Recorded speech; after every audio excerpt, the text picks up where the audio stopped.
আপনি যদি মিথ্যা কথা বলেন মিয়া, আপনার প্রতি আল্লাহ ঠাডা ফালাইবো। আপনি প্রমাণ দিতে পারলে আমি নাকে খত দিয়া পরে আমি যাবো, আপনি যা করবেন তাই আমি শুনবো। এই লোকটা এত মিথ্যা কথা বলে, এই লোকটা এত বাজে কথা বলে, কোরআন শরীফ ছুঁয়া পর্যন্ত মিথ্যা কথা বলে। আপনি যাওয়ার সময় কেন আপনি হোটেলের ভিতরে উঠলেন কেন? আপনি রাজনীতির চালে আপনি আমার ভাইরাল ট্রেন্ডিং থাকার জন্য আপনি আমার জীবনটা নষ্ট করে দিচ্ছেন। আপনার আপনার আজকে আপনার জন্য দেশের মানুষের কাছে আমার জোকার পরিণত করছে। আমাকে একটা 10টা কমেন্ট করলে 9টা কমেন্ট খারাপ করে কেন?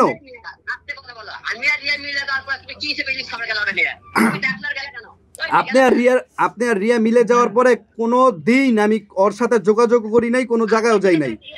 আপনি যদি মিথ্যা কথা বলেন মিয়া, আপনার প্রতি আল্লাহ ঠাডা ফালাইবো। আমার কথা বুঝছেন?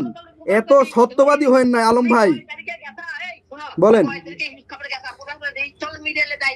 হ্যাঁ চলেন চলেন চলেন, কোনো সমস্যা নাই, চলেন আমরা যাই। আপনি যেটা বলবেন সেটা দেশের মানুষের কাছে প্রমাণ দেন। আপনি প্রমাণ দিতে পারলে আমি নাকে খত দিয়া পরে আমি যাবো, আপনি যা করবেন তাই আমি শুনবো। আপনি যা করবেন তাই শুনবো, আপনি প্রমাণ দেন। চলেন।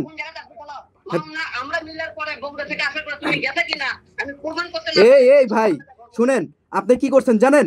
আপনি এখান দিয়ে যাওয়ার সময় আপনি ইতির লগে ভিডিও করে গেলেন কেন? আপনি যাওয়ার সময় কেন আপনি হোটেলের ভিতরে উঠলেন কেন? হ্যাঁ ও আমি যখন কই তখন এটা ফাজিল কথা। এই লোকটা এত মিথ্যা কথা বলে, এই লোকটা এত বাজে কথা বলে, কোরআন শরীফ ছুঁয়া পর্যন্ত মিথ্যা কথা বলে। শুনেন, হোটেল কি খালি থাকার হোটেল? খাবার হোটেলে যাইতে পারেন না? আপনি যে খাবার হোটেলে গেলেন, শুনেন, আপনি যে রেস্টুরেন্টে গেলেন, শুনেন, আপনি যে রেস্টুরেন্টে গিয়ে ভিডিও ফুটেজ আছে, আপনি কিভাবে অস্বীকার করেন আলম ভাই? ভিডিও ফুটেজ আছে সেই জায়গায় আপনি কিভাবে অস্বীকার করেন? হ্যাঁ